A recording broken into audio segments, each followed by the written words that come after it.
My next guest, not surprised, warned that this sort of thing would pop up here. Congressman Kevin Brady of Texas, it's on the House Ways and Means Committee, the ranking member, the man who made possible the tax cuts under Donald Trump. Congressman, what do you make of just that IRS provision? Because that would supposedly start monitoring people who are shifting as little as $600 back and forth. Yeah, Neil, it is pretty frightening, and frankly, it's an intrusion into people's lives that, frankly, isn't deserved. So the IRS has always wanted to get more information to close the so-called tax gap, and privately, they've always said, we think it's the farmers and the small businesses that are evading taxes. They've always wanted to try to figure out how to do that. This is how they do it, by capturing all this information from families, from farmers, from small businesses that frankly they don't deserve to have, but more importantly, they don't do a very good job of keeping that information private. As you know, they have a history, unfortunately, of leaking taxpayer information.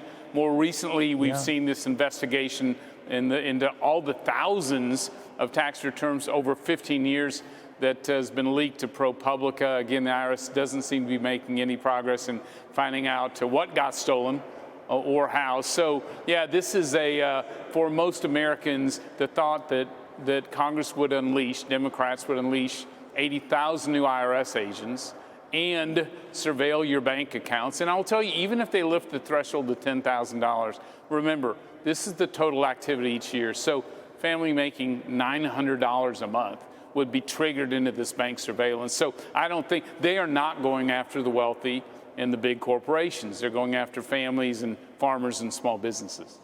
And it puts your relationship with your bank in question, too. No wonder why the banks aren't keen on this, because then all of a sudden they're like spying on you as well. But that aside, Congressman, this looks dicey. The whole $3.5 trillion, I guess, Joe Manchin wants it down to $1.5 trillion infrastructure package that progressives want badly. But inherent in that are all these other tax increases that you've already discovered go way beyond the rich, the well-to-do. Give me a couple of examples of how this hits people much lower.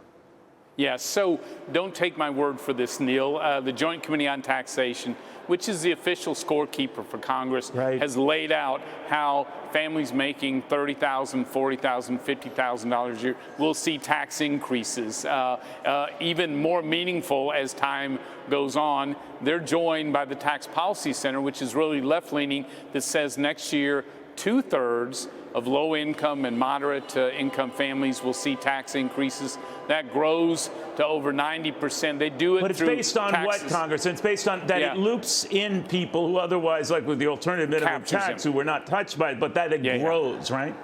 That's exactly right. You capture it with about 5 taxes on small businesses. Certainly, you're always these workers are always impacted on the corporate tax, but also obviously the tobacco and vaping tax lands almost completely. That's $100 billion completely on those types of households, unfortunately. So taken together, there's no question the president breaks his pledge on this tax bill. Real quickly, judging from the fighting back and forth today, Congressman, and the Democrats at war with themselves over how far and how wide to go on this $3.5 trillion package, I'm just wondering whether it ever happens. Is it your sense that this could blow up on the president?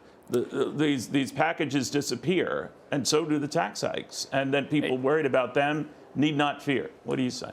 Yeah, so I think it blows up on the president either now, as it collapses, or next November when the American public put Republicans in charge of the House and perhaps the Senate as well. This package is in jeopardy. There is a massive fight within that party. The question isn't really this week about Speaker Pelosi's leadership.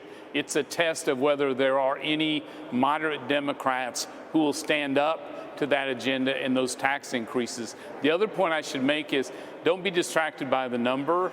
Democrats, depending what they do, they can have all the crippling tax increases that people fear in $1.5 trillion, and they can do the most damaging expansion of welfare reform within that same $1.5 trillion. So it is more than just the numbers that are being debated.